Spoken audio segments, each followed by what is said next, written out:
Yeah, we are live.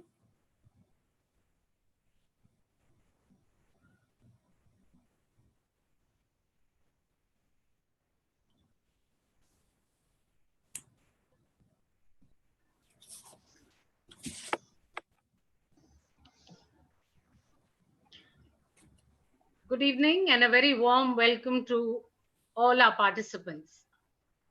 Welcome to NEP 2020 in concurrence with the Experiential Learning. Today we have with us as guest speaker, Dr. Anju Tandon. Anju Tandon is the principal of the Bharatiya Vidya Bhavan Mehta Vidyalaya, Delhi. Joining her is Ms. Sharmila Raheja, Principal, Uttam School for Girls, Ghaziabad, and Mrs. Meenakshi Kushwa, Principal, Birla Vidya Niketan, Delhi. It's my privilege to introduce Dr. Anju Tandon to you. Dr. Anju Tandon is the alumni of the prestigious University of Rajasthan, where she completed her BA program. She went on to do her MA, MEd, and PhD in English literature from the Rajshri Tandon University, Allahabad. With 31 years of experience in the field of education, of which 22 years she's been the principal.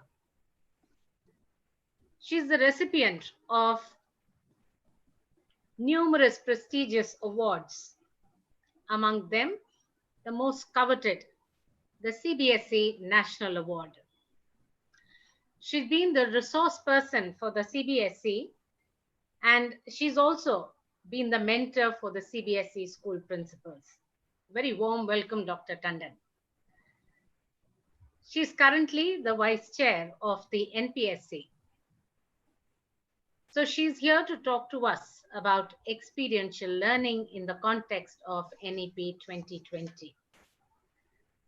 All of you have heard of David Kolb's experiential learning theory, and this was propounded way back in 1984, where he talked about learning as a process in which knowledge is actually created through transformation of multifarious experiences that anybody goes through. So this is the context in which Dr. Tandon would be taking us through the experiential learning process in the context of NEP 2020 and telling us how this gets transacted in our classrooms. So over to you, Dr. Tandon. Yeah, thank you. Thank you, Malini. Let me share my screen.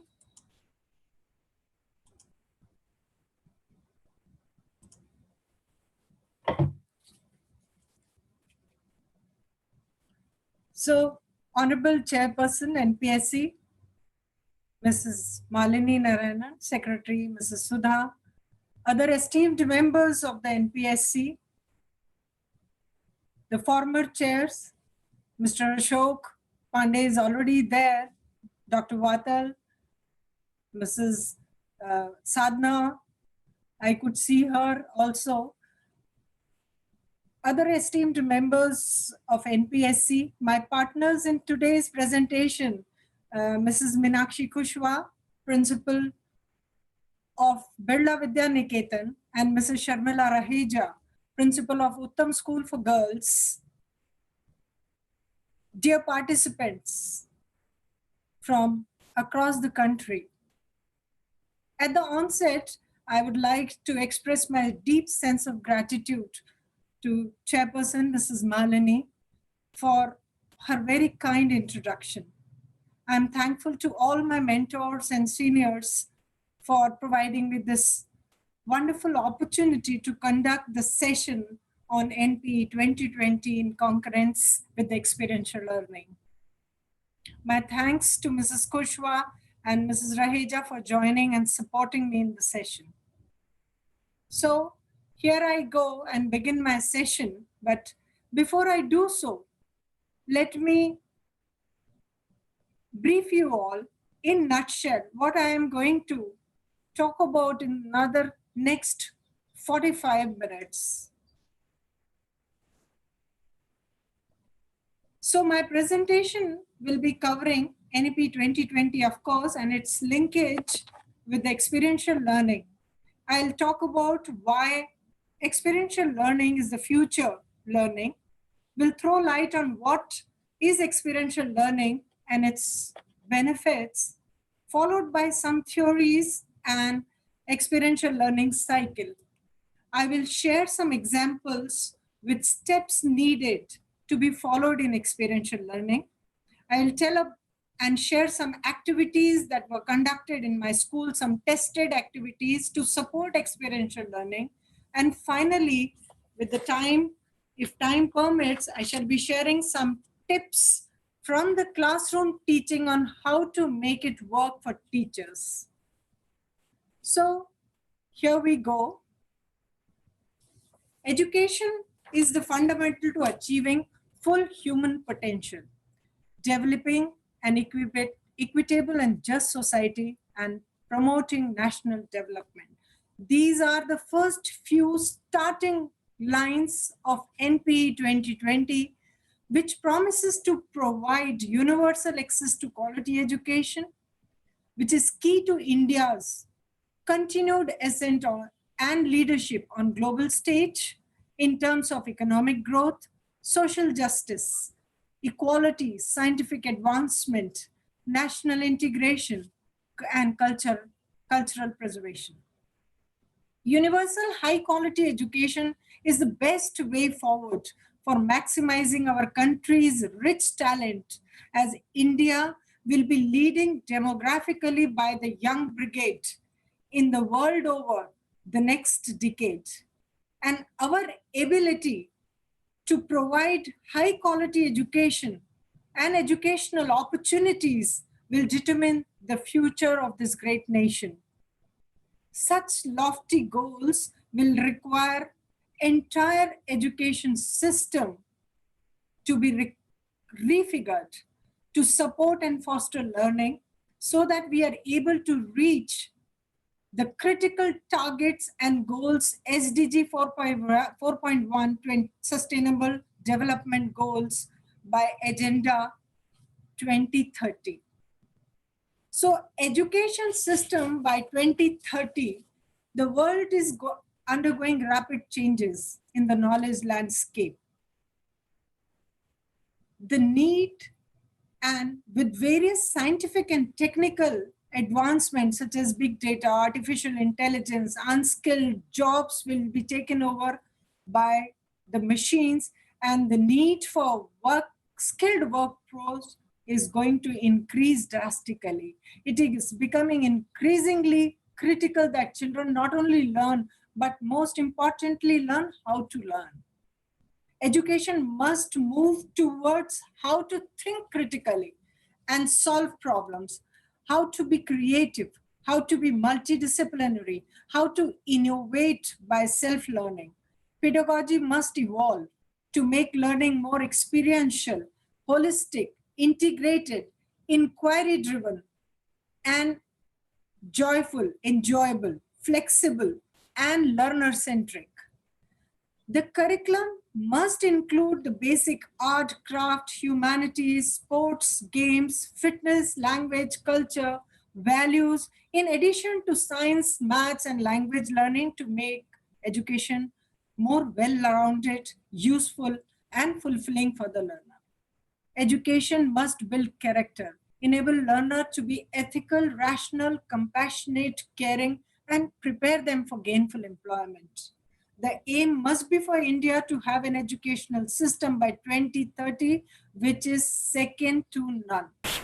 Highest quality education for all learners, regardless of social ethical background.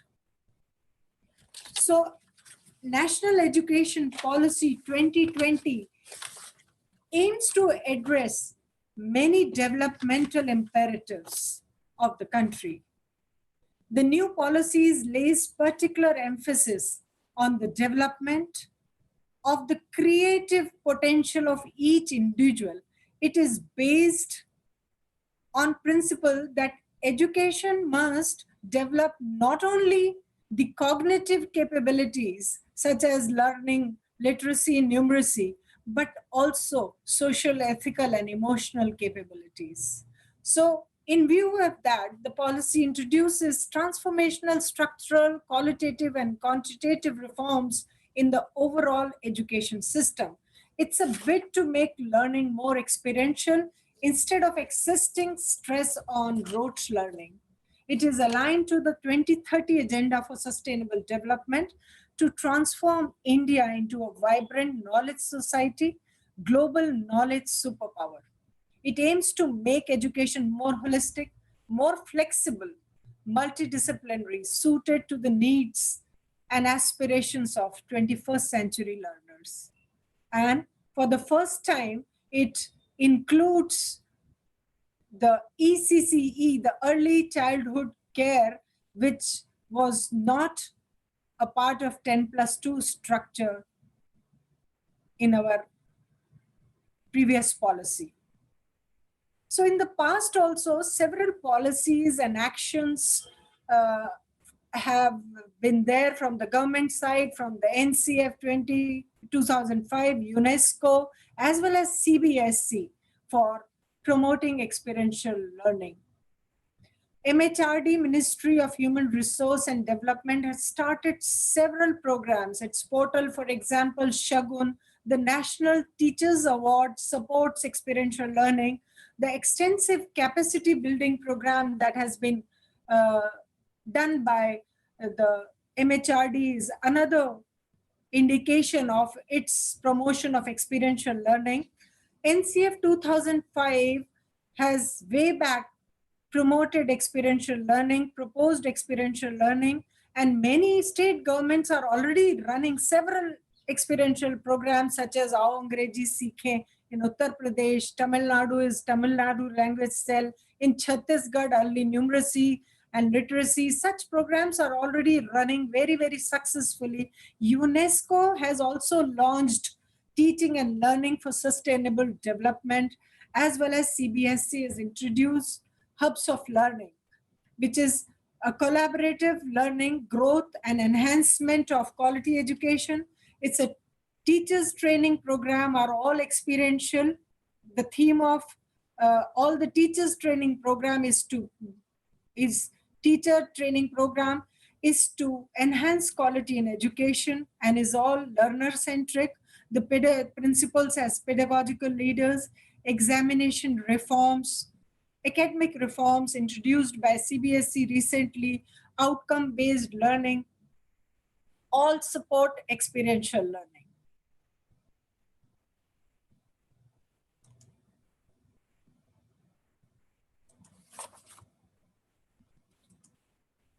So why experiential learning is the future of learning? I would quote Swami Vivekananda here. The present system of education is all wrong. The mind is crammed with fact before it knows how to think. We may read books, hear lecture, and talk miles, but experience is one teacher, the one eye opener. It is best as it is. No one is really taught by another. Each one has to teach himself. The external teacher offers only suggestions which rouse the internal teacher to work, to understand things, educate our people so that they may be able to solve their own problems.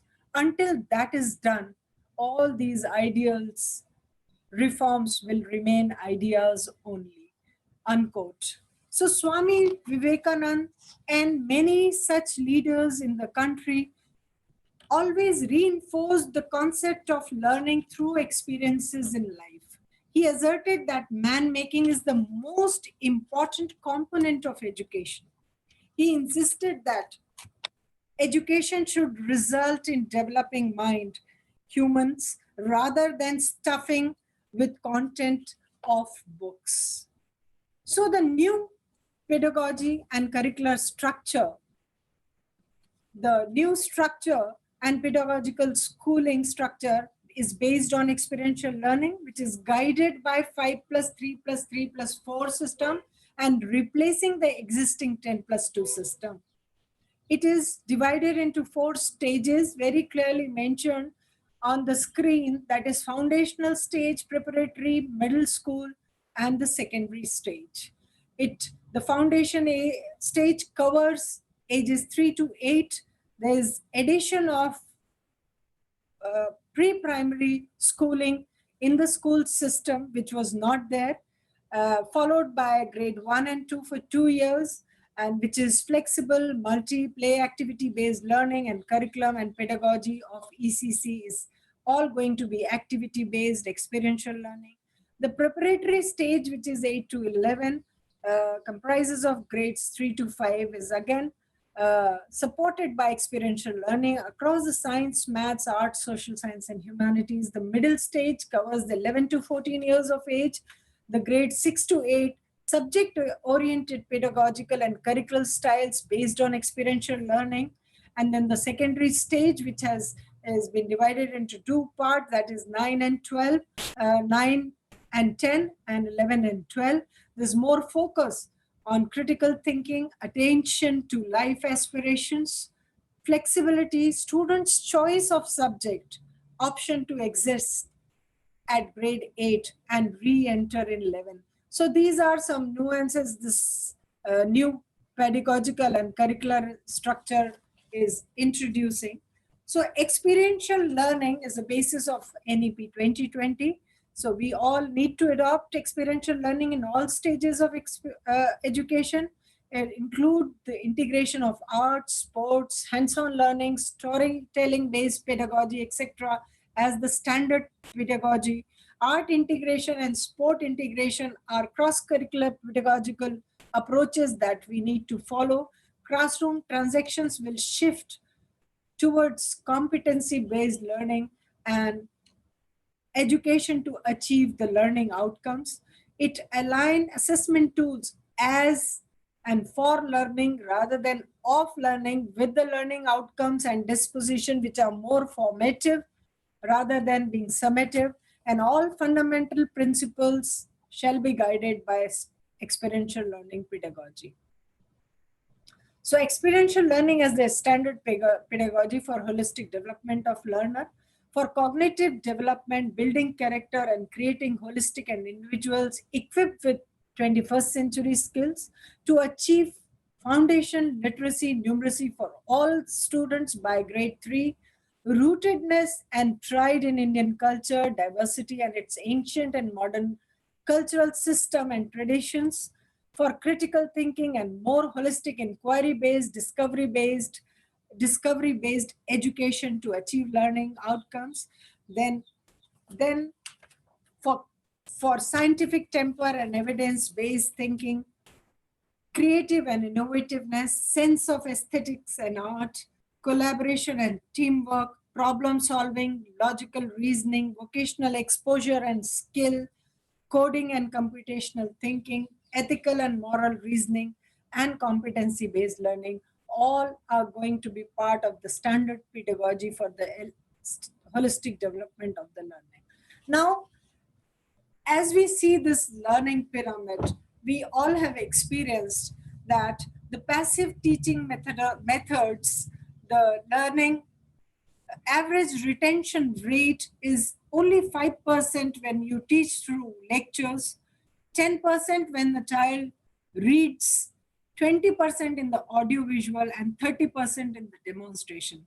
Whereas when you talk about participatory and experiential teaching methods, the group discussion, you achieve 50% of your learning outcomes on average.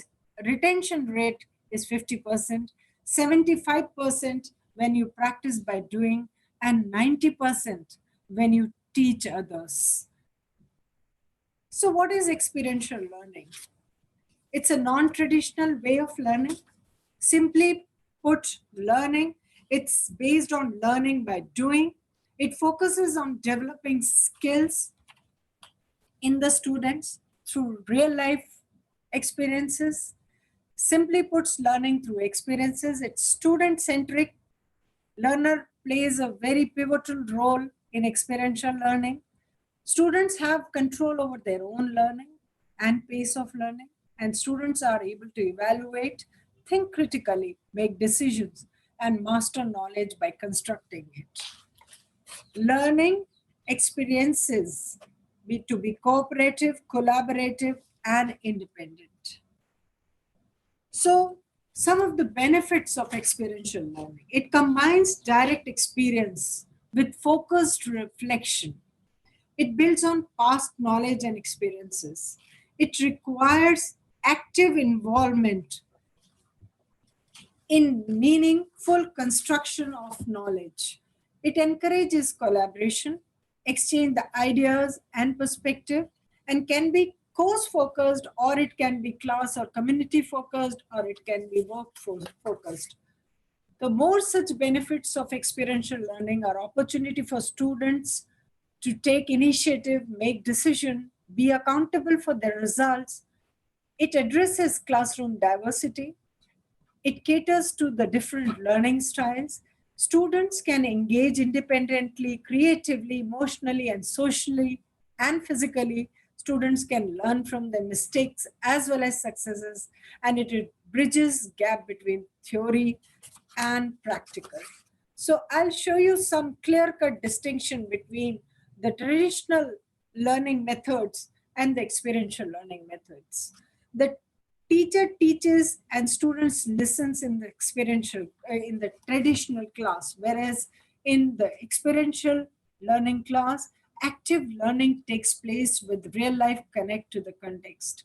Teacher It is a teacher directed and teacher centric classroom with some rigid structures, whereas experiential learning classroom is learner centric and the approach is flexible and differential. The transactions are carried out mainly from the text, followed by some activities like classwork, homework, and the test. The induction approach helps the learner to understand the text and concept better. Students depend on teacher for the learning. Here, students are responsible for their own learning. It aims to develop knowledge and skills through experiences. The learner is the receiver in a traditional class, whereas the learner is a participant in the experiential learning class.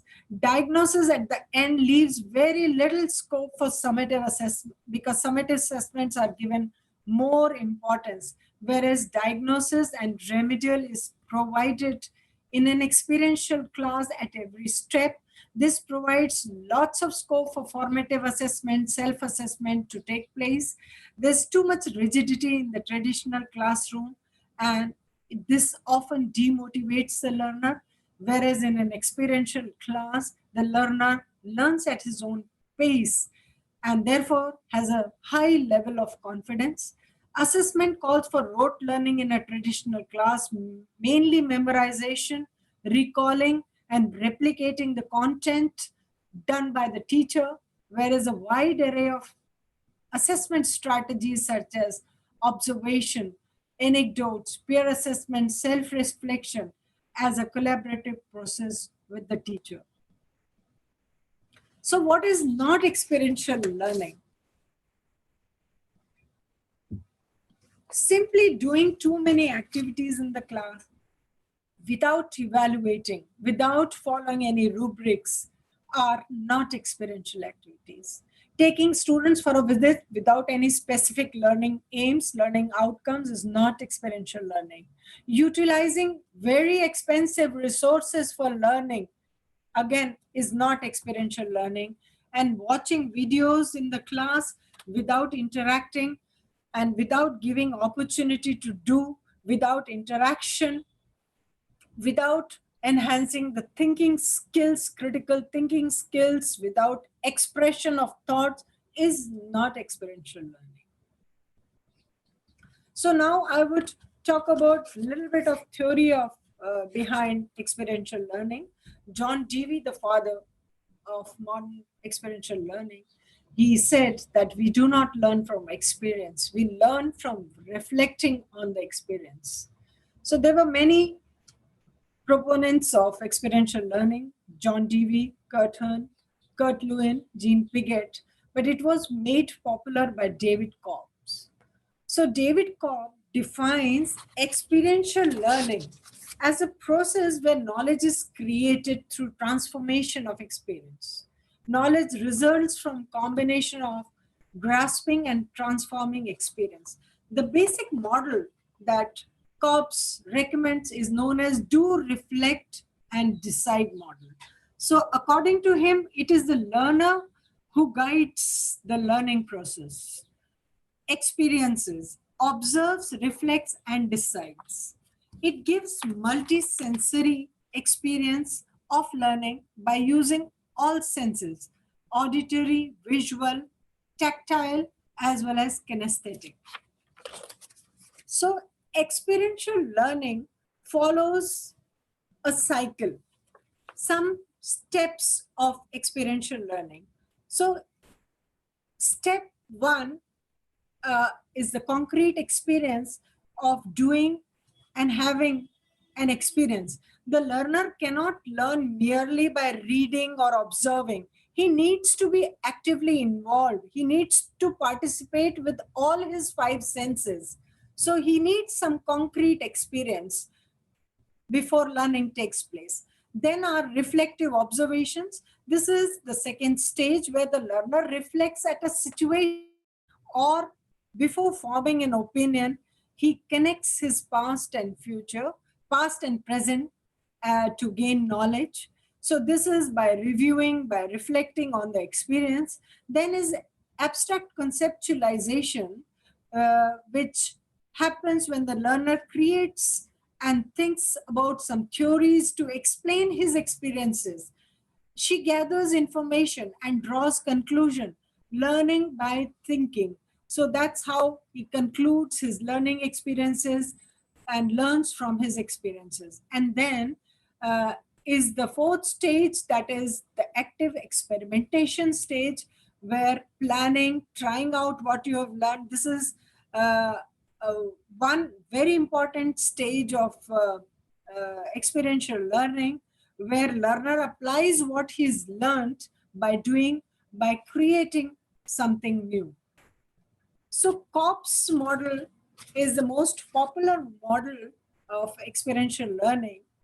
And that says that concrete experience is an experience you have made regarding your own learning. And reflective observation is what you have thought about this experience and its relation to your learning. Then abstract conceptualization is how would you conceptualize your thoughts? And then active experimentation, what impact does this newly achieved learning outcome now have on your future learning? So let's take an example and let's observe the process of learning, how to ride a bicycle. It's not about riding a bicycle. I would ask all the participants to pause a bit and think for a while about some questions in mind. You can just ponder over these questions. Maybe what happened when you first decided to learn to ride a bicycle? What did you do first? Let it not be bicycle only. It can be a car driving. It can be cooking and trying a new recipe. And it can be anything that you, new experience that you tried to gain. So what happened when you first decided to learn to ride a bicycle? What did you first do first? How did learning happen? How did you assess that you had mastered the skill? What did you begin? When did you begin to ride independently on the roads to places? And did you improve with every ride? How did you conclude?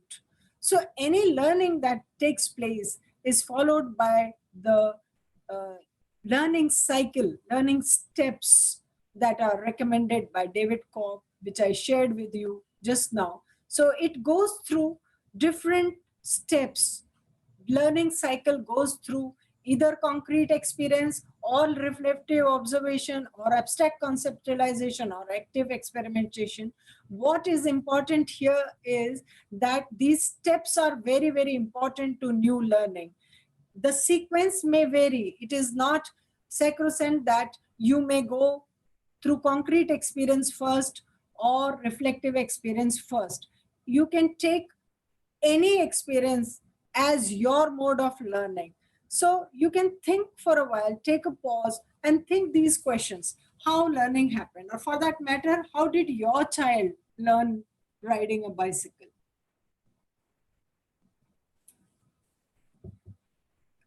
So you will notice that one goes through some steps, and each one has a different learning style.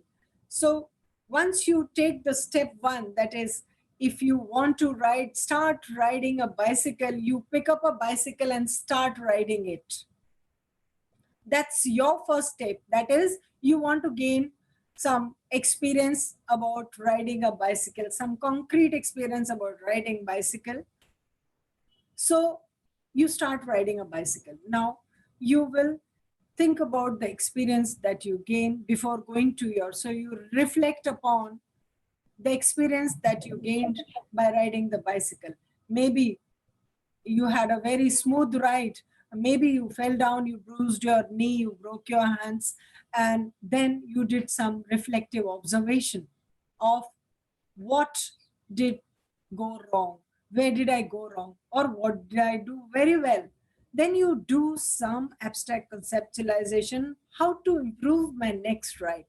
You can take an example of cooking also. When you try a new recipe, watching Facebook cooking shooking, and then things do not go well as decided, and then you do some reflections, and again you do go and read some theories, and again you try it so hands-on, and then finally you do active experimentation, you attempt a new way. So once you have gained mastery, once you have reflected on what went wrong, now this bicycle rider, if you can see, he bends a little forward to keep the balance so that he does not fall down. So this is his new learning experience, which is gained by reflecting, by thinking what went wrong in my earlier bicycle ride.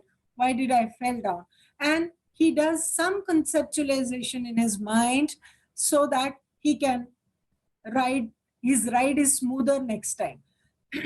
And once he gains confidence in riding the cycle, he starts doing active experimentation. That means he attempts new way.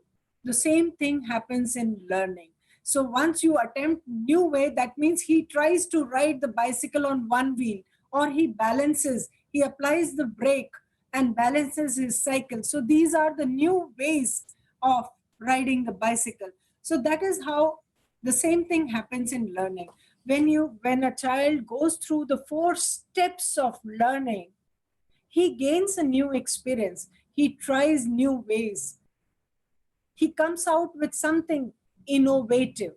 But what is essential is not the sequence of the concrete experience, reflective observation, active experimentation, and abstract conceptualization.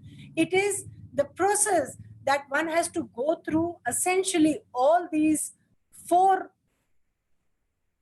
steps of learning to maximize learning. Some people use 2 methods also. Maybe they gain the concrete experience and do some reflective observation and gain mastery over it. But it is recommended to go through all the 4 steps to maximize learning. So now you can take examples such as learning a software program. So here, if you all have experienced that when the school closed down during the pandemic, you all switched on to the Zoom platform. So how did you learn? What method what steps did you follow? Did you do the active experimentation, started the software and start performing the function? After that, did you do some reflective observation about thinking what you just performed, what went wrong, what was correct, how did you, and then did you do some abstract conceptualization? Did you read some instruction? Did you go to Google manual and see and clear your doubts about what you performed all right and what didn't work very well? And did you then, after gain some concrete experience, did you talk to some expert? Did you talk to your IT head? Did you talk to some IT people to get some useful tips, some helpful tips for better performance in the Google class? Or for that matter, suppose you want to become a coach, a cricket coach. So would you like to gain a concrete experience by having a coach to guide you in coaching something? Or would you like to do active experimentation, use your own people's style and what you've learned to achieve your own coaching style? Or you will do some reflective observation first and observe how people coach, or you can do some abstract conceptualization, reading articles to find out the pros and cons of different methods. Same is with algebra learning. When the teacher teaches in the classroom, children do some abstract conceptualization. They listen to the explanation on what it is. Then they try to gain some concrete experience, going step by step through an equation, which is explained by the teacher. Then they try to gain some active experimentation by practicing. Then they do some reflective observation by recording the thoughts about algebraic equation. So that is the reflective observation they do. So it's not essential. Through the examples, what I've tried to show is it's not essential that you follow a particular sequence in learning. It depends on your own learning style, how comfortable you are in learning by following these types. But essentially, you should go through, for maximizing learning outputs, you must go through all these 4 steps of learning for experiential learning. So the same happens in swimming, the same for cooking, while making tea, learning to drive, the same process is followed. Now, it is possible for the learner to enter at any stage through their own and follow their own sequence to acquire new knowledge. So let's take a short break here, and I request the participants to poll for stepwise. They stepwise choose their learning preferences in a sequence when they switched on to Zoom or any other learning platform. Here you can see some questions on the screen and the steps. So I would request my co-host, Mr. Ashish, to start the polling and take the opinion of the learners. Yes, I we can request all the participants to kindly mark their preference as step 1. What would be their step 1? Then I'll show you another to mark your step 2. So very well, 80% of participants, rather 83, yeah, it's changing. So another half a minute to mark your first poll. Yes, Ashish. So you can now go to second step. What was your second step? What did you do in your second step? What did you do while learning? To switch on Zoom or any other online platform, what did you do? So that's step 1. So I request Ashish. Yes. Now step 2 in progress. Kindly mark your step 2. What was your step 2?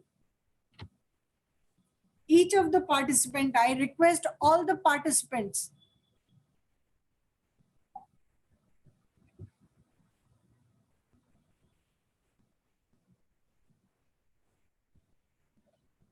Very well. So 86% said as a second step, they did reflective observation, and some 13% said abstract conceptualization, and another 13% said concrete. Very well. So next, step 3. So then I'll summarize your polling. Next is step 3.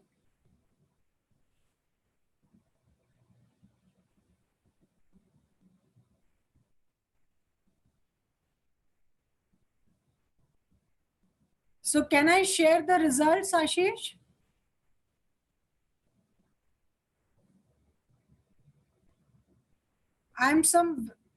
Yeah, so now step 3 in progress. I would request the participants to just poll for step 3.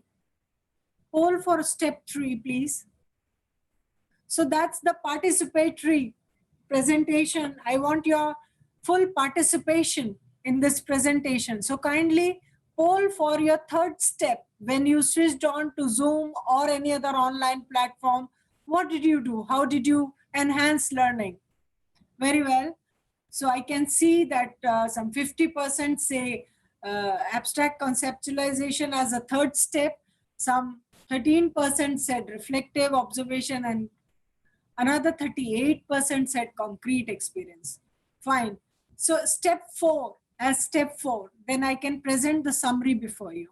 So step 4 in progress, kindly vote for step 4 now.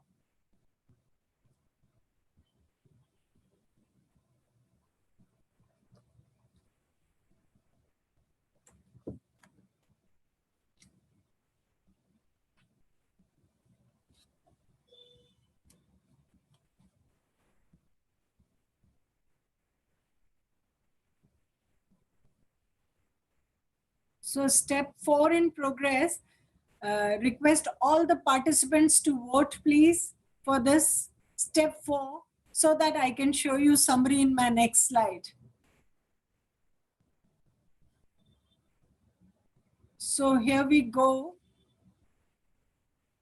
So step 4 over, and I see some 30% as active experimentation, 40% concrete experience, reflective observation, and abstract conceptualization, 20%, another 20%. So may I have the result, please? May I have the polling result, please?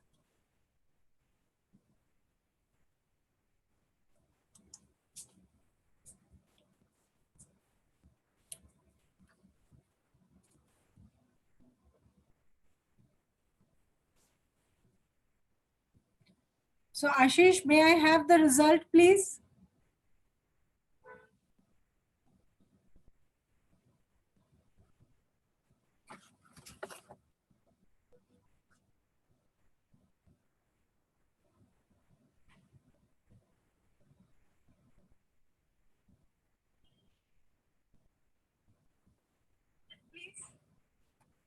Ashish, can I have the result? Yeah, thank you, thank you. So you can just close this polling slide. Just close the polling side, please.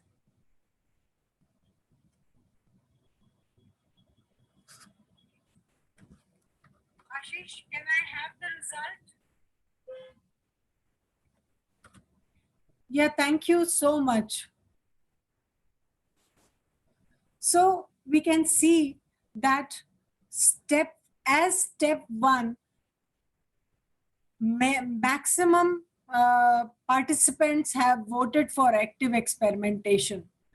Then as a step 2, uh, reflective observation is voted by. This red line that you see is reflective observation. Then as a step 3, there's a mixed. Some have voted for reflective, some for abstract conceptualization, and some have equally voted for concrete experience. Again, as a step 4, some people have voted for active experimentation as step 4, followed by reflective, abstract conceptualization, and concrete experience. So what I want to prove by doing this poll is that each one has a different learning style. Each one of you. I'll take 2 minutes to again share my slide, please.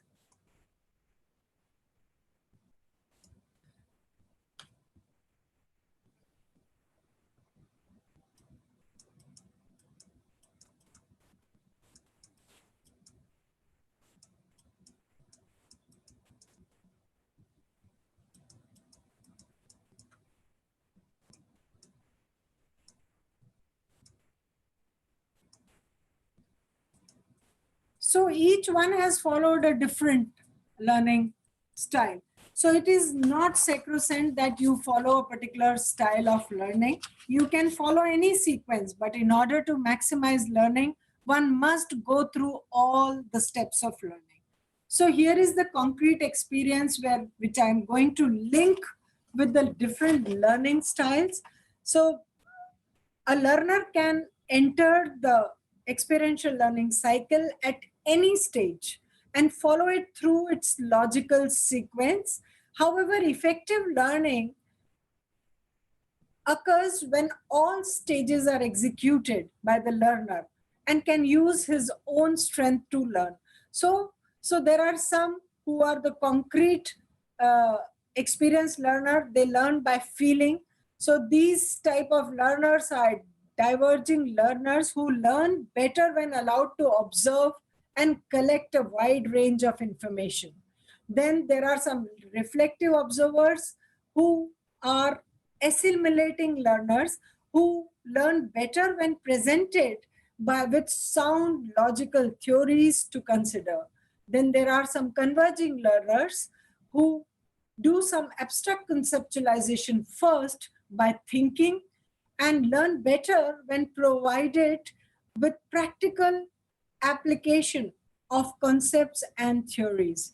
And finally, there are accommodating learners who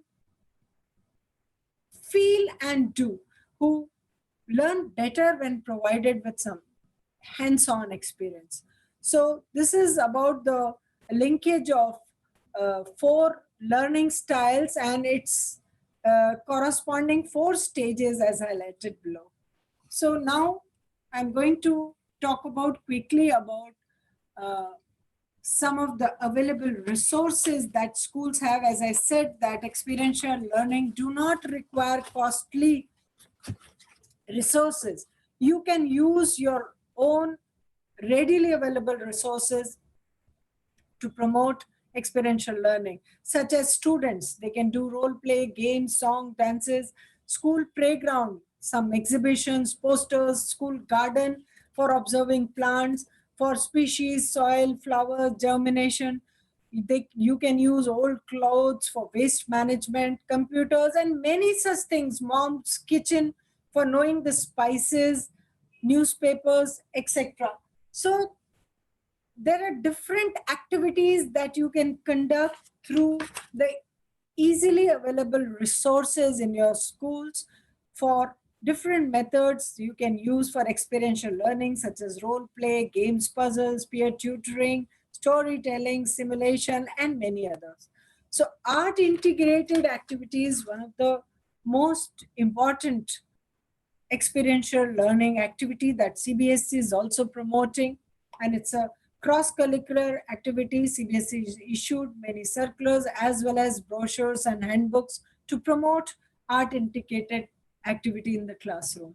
Similarly, role plays, street plays, many such have just bring forth the some of the experiences of our school in experiential learning program, which we are following: group presentation, experiments, storytelling, excursions, visit to herbal gardens that we have.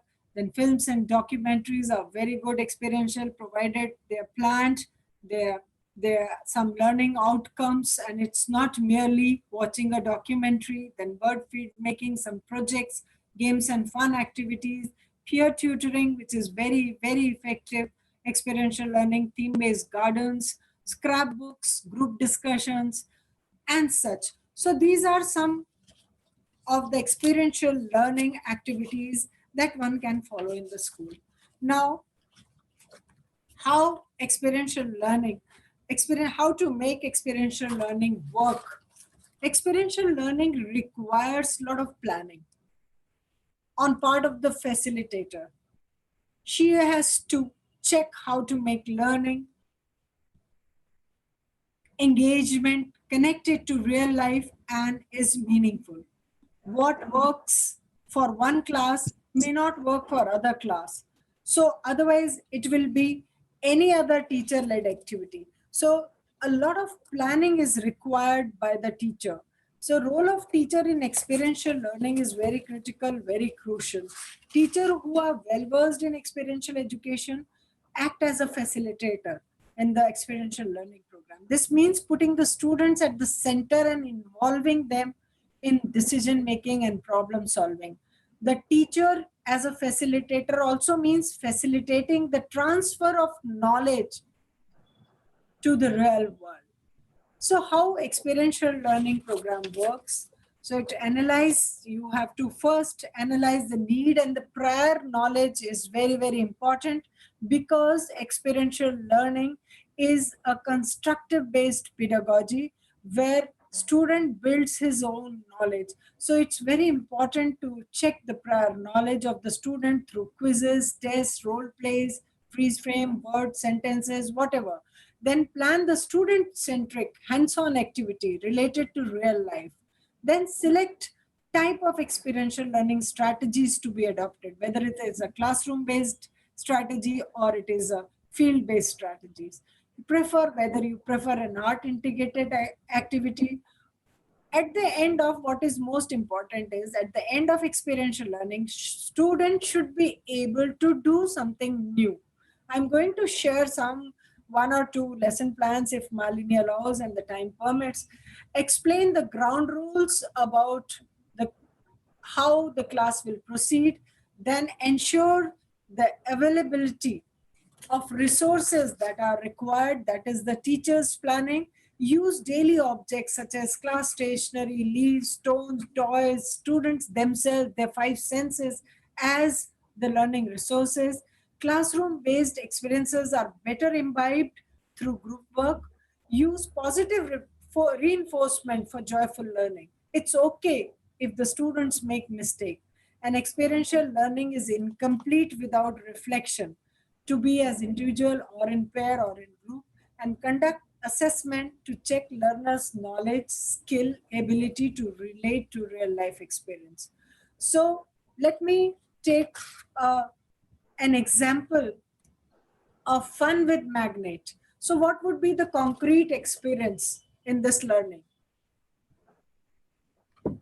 So teacher can plan testing objects from classroom using a bar magnet from the science lab and checking what gets attracted and what doesn't. This is the concrete experience that the teacher has to plan, which will definitely suit the needs of diverging learner who feel and watch. This can be followed by some reflective observations such as live objects in the classroom, showing bar magnet in the class where poles attract and repel each other, reflecting upon what and why does it happen, and tabulating the information with combination. So assimilating learners will be very happy in doing this exercise because they think and watch and learn. Then some conceptualization can happen through experiment on bar magnet, hanging the bar magnet to a pole. The magnet always points north-south direction. So identify the four directions of the magnet. So this will make the convergent learners very happy because they think and do. And then some active experimentation by making compass using some simple material, not costly equipment, some simple material like needle, bar magnet, bottle cork, small jar, paper, clay, pencil, etc. So this is one example of fun with magnet where all four steps of uh, learning, experiential learning, can be followed. Let me share one more example. Malini, am I okay with time? Can I share one example? Sample Yes, activity? please do. Please Yeah, do. yeah. You've got another 10 minutes to go, but we'll try and squeeze in some questions because I'm sure there are questions in the chat box, right? So Okay. do show us this and then we can take on the questions. Thank you, Malini. So some sample activity in seed germination I would like to share with you all. So the learning objectives of this would be to experiment the conditions necessary for germination of seed and to apply knowledge in real life by growing different parts at home, to develop skills such as cooperation, communication, and observation skills, which are all 21st century skills. Now, the sample activity, Classroom 5 EVS. So students would gain some concrete experience, check the prior knowledge, brainstorm the session. These are all tested activities in the classroom. So I'm sharing it, the experienced and the tested activities. What do students know about germination of seeds? Why do they think seeds germinate? Then some planning. Uh, Students were asked to bring a few seeds, soil, water, and disposable container from home. And then initial presentation and discussion.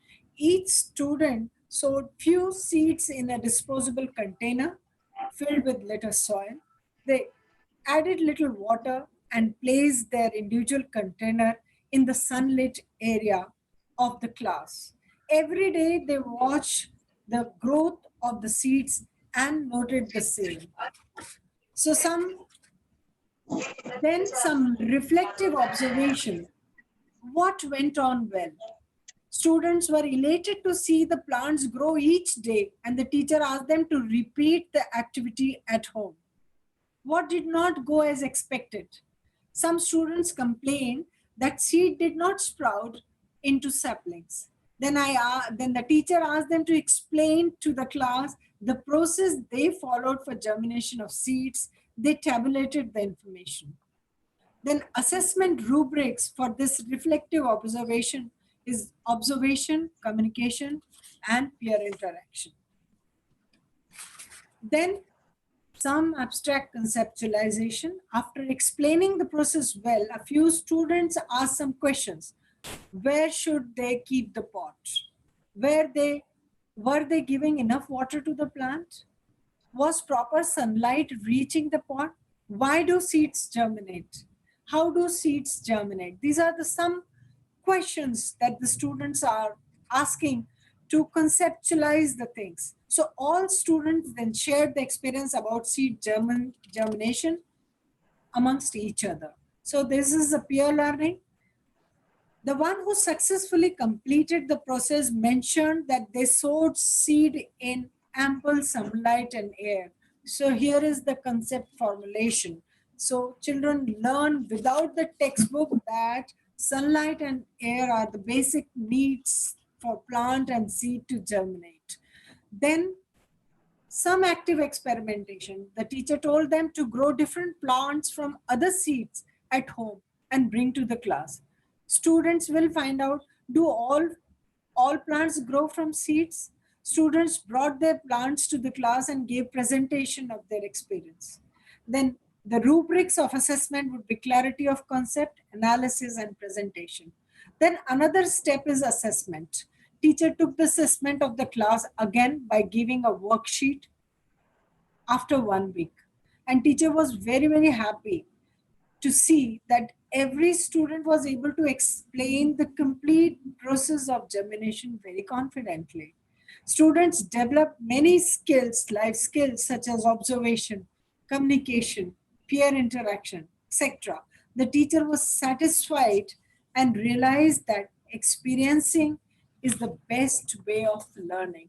So this is one example of a lesson that can go through the steps of experiential learning for better assimilation and inculcation and learning of different skills, 21st century skills, in addition to concept formulation and learning the theory behind it.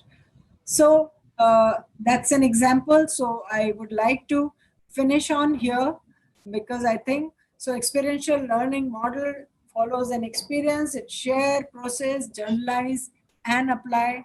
So this is the cycle that goes on and learning happens. So thank you so much. I thank the entire team present here. My special thanks to Mrs. Vandana, who helped me. Vandana, you can show yourself in making this presentation and bringing some live classroom activities, sharing here through the slideshow. I thank Gunjan, I thank my co-host, Mr. Ashish, for doing the poll. And I think it was a very good learning opportunity for all of us to see the poll and how did everyone go through different steps of learning.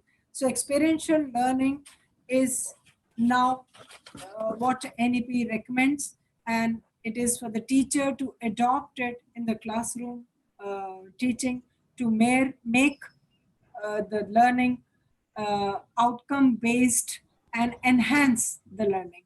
So thank you, friends. And now I invite questions. If you have questions and doubts about what I said, I can try to answer your queries and clear your doubts. Anju, thank you. And of course, there are lots of questions in the chat box, but I'm sure Meenakshi and Sharmila are taking a look at it. But what I have here is a question which says, in case experiential learning is to be implemented in classrooms, there are a range of learners that you have, different styles of learning amongst the students.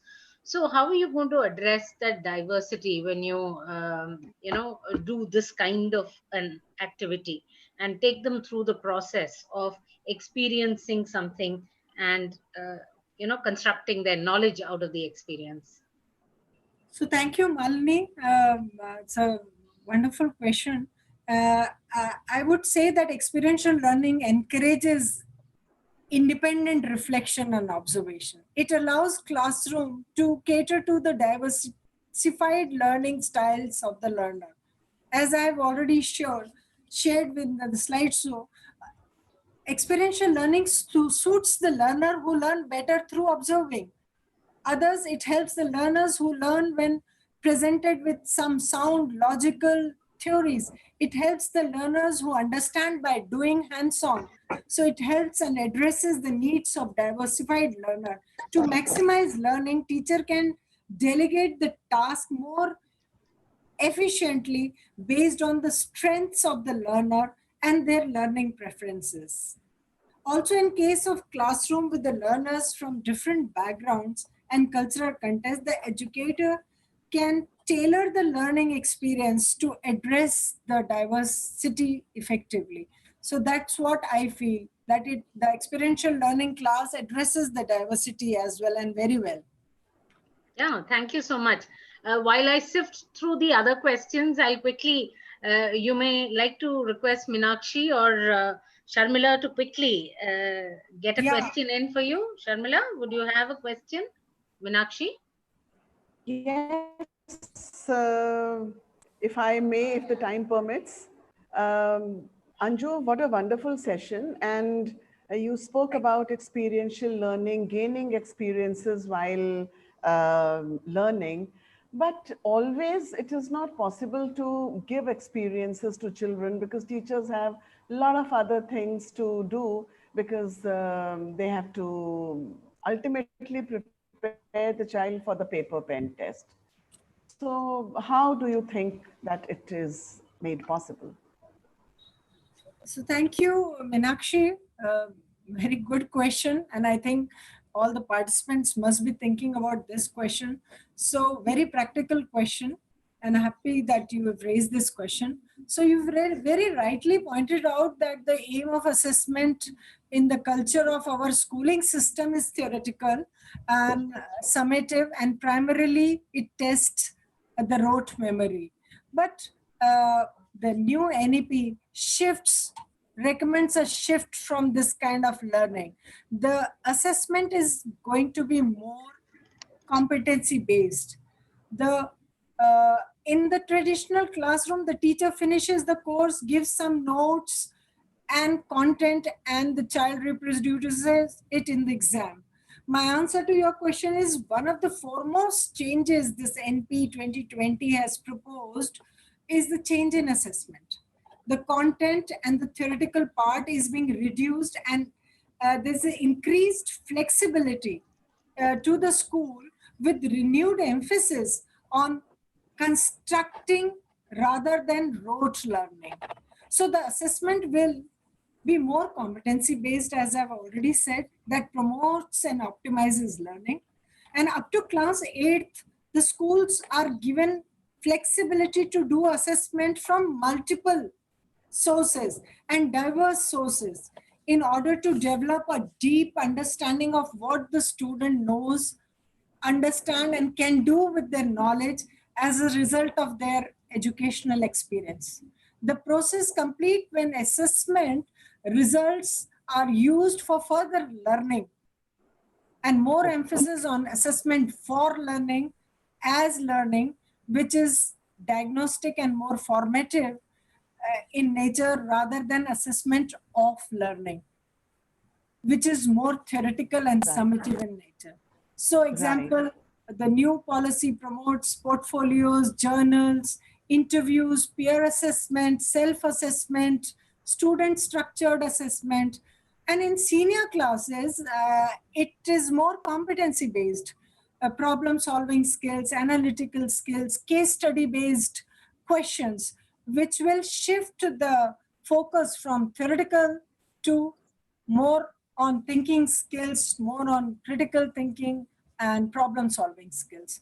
So I hope I answer your question, Meenakshi. Yes, indeed, indeed. So sometimes if one is not able to give children their own experiences, how good are the case studies which help? I see a lot of stress being given to case studies also. Yeah, definitely. Yes, yes.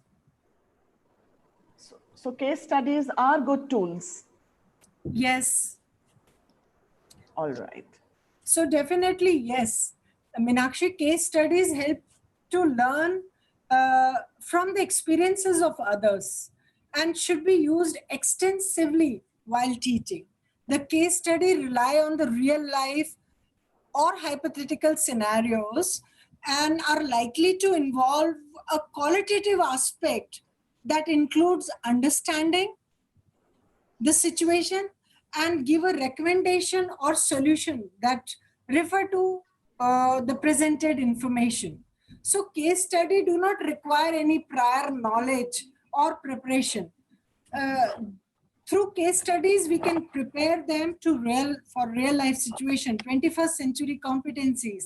The case study exercise in classroom teaching is a realistic uh, simulation of the strategic problems that are likely to encounter that one is likely to encounter in life, such as analytical thinking, assimilation of information, awareness, innovative thinking, organizing, decisiveness, judgment, etc. So case study will train them for all these competencies, which are much needed now. And that is what NEP 2020 is envisaging for the future learning. So there is no right and wrong answer in a case study. There can be multiple skill competency that can be assessed through a case study. Right. Thank you so much. I'm sure Sharmila would also have some questions. Yeah, Meenakshi, Yeah, we yeah, we generally like to keep time because we know everybody is Yeah. taken out So, some precious time from their schedule to be with us. So before Sharmila proposes the formal vote of thanks, I'd like to tell all our participants that 25th is another day that you need to keep marked in your calendar because we are addressing ECCE and some area where you would really like to know more. And that session would be taken by Mrs. Sadhna Bhalla, the ex-chair of the NPSC. She's bringing in some interesting guests for you. So I'm sure you look forward to that session. So please mark that in your calendar and let's look forward to that session that is on 25th 5 p.m. and I would send the link and the banner for it so that you keep that as a marked day on your calendar. So, Sharmila, may I please request you to propose the vote of thanks, please? yeah.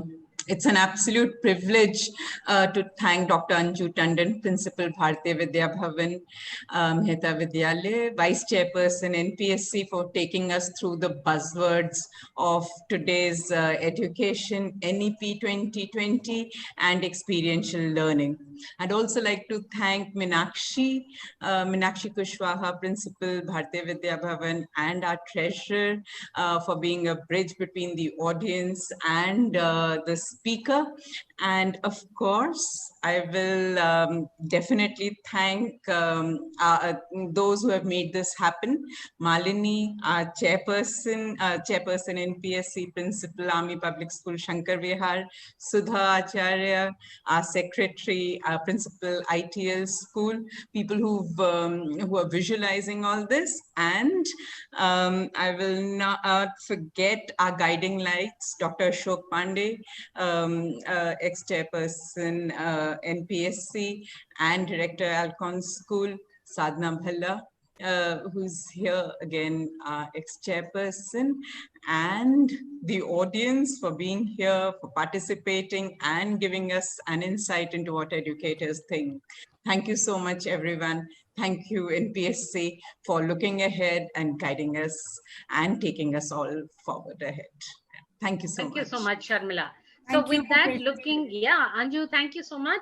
Very engaging evening, and look forward to many more. So NEP 2020 has many more mysteries to delve into. So 25th is another day. Looking forward to meeting all of you. Till then, goodbye and good night. Thank you. Thank you.